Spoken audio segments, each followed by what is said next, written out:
Sulmi I cili ka ndodhur në objekte shtetërore është në vazhdën e atyre sulmeve që ka ndodhur nëpër objekte vitale nga ana e grupeve terroriste të cilat janë të lidhura drejt për së drejti me strukturat e shtetit të Serbisë.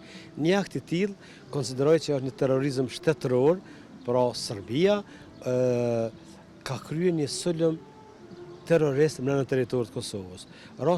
Rasti I tillë, disa raste të tjera, domthonë nuk janë të drejtuara ndaj qytetarëve, por janë të drejtuara ndaj institucioneve të Republikës së Kosovës.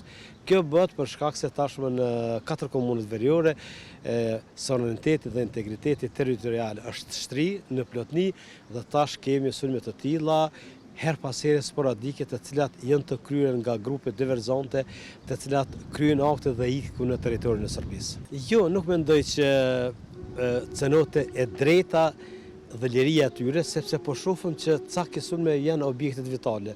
Dhe sulmet e tilla terroriste ndodhen edhe në vendet perëndimore. Prandaj unë konsideroj që institucionet e sigurisë Kosovës janë duke kryer punën e vet dhe unë besoj që edhe në të ardhmen do të jenë vigjilente që minimalisht ose të mos ndodhin raste të tilla.